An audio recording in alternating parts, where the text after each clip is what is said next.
People have to invade, it's coming. The way we see it, it's coming. It's just a fence separates them from owning or from using that grass. And the way they are looking at white people these days, the whites themselves are saying, the eyes are saying, time is up. Time is up.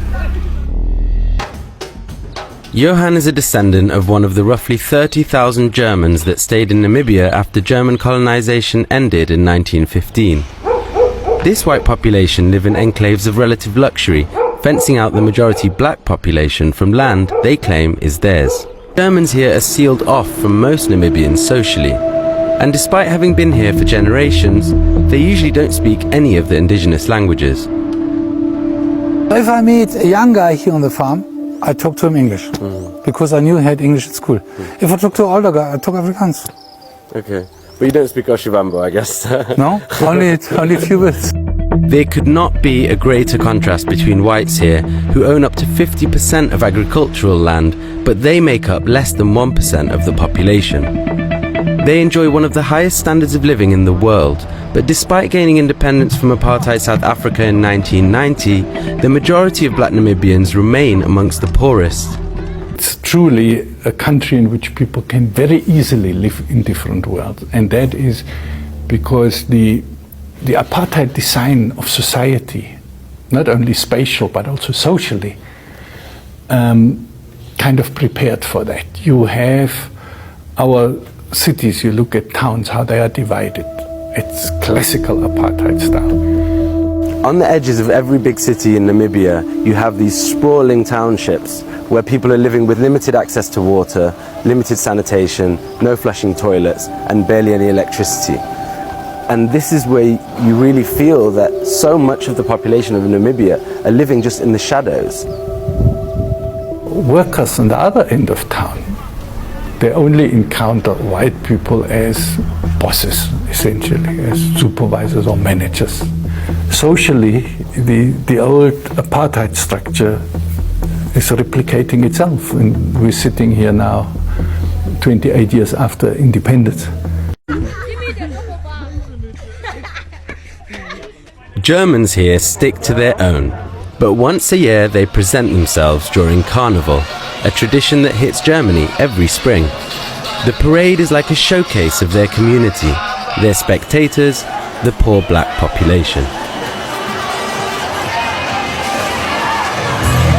It's the German blood, the tradition, that's where we all get crazy and live off. Brings people together and everyone's happy-go-lucky, come join, there's no stress, no nothing.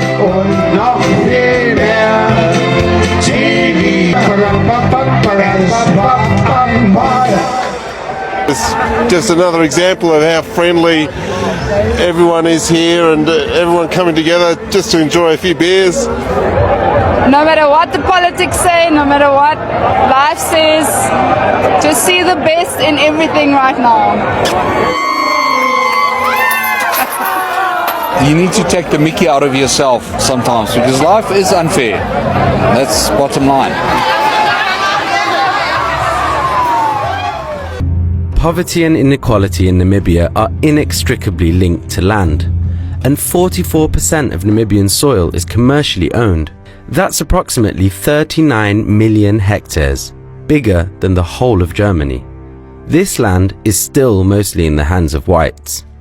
Elsewhere in Africa, Zimbabwe is often scorned by the West for seizing land from white settlers. And in a South Africa still reeling from the legacy of apartheid, calls for radical change are getting louder. Forward to expropriation of land without compensation, forward! Forward to expropriation of land without compensation, forward! Here in Namibia, tensions are just as stark. If we have to take over, that's the first option. We're not going to be interested in saving the rhinos and all these funny things that happens.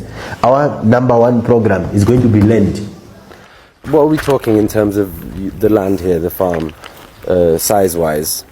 14,000 hectares. 14,000 hectares. Yeah. Okay. Cool. And you know how much is it? You know, you most probably people have got a different understanding for size. Yeah. 14,000 hectares is like 14,000 soccer fields.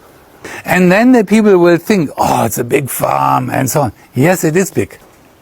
But if there's no rainfall, you know, if I've got a smaller farm and you don't get the rain on this small area, then you're stuck. 15,000 football stadium.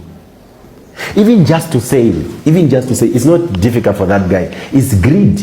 That's why we get very angry and saying that the best solution is for ultimately for us to occupy those ones. Mostly this farm, it's belonging to the German guys. The owner, it's a German from this side and the other side. Is it normal to have fences cutting off land like this? It's not normal, but because this land, it's brought by the Germans during the colonial time when they came here. So they protect their things, is why they started putting fence. A lot of Namibia's commercial land is surrounded by fences to keep animals in and people out. We visited a growing Damara community who exist in a kind of no man's land. The place is really a triangle. It's a triangle that has a complete surrounding of commercial farms. And on the one side it is a railroad, but then you have a tarred road.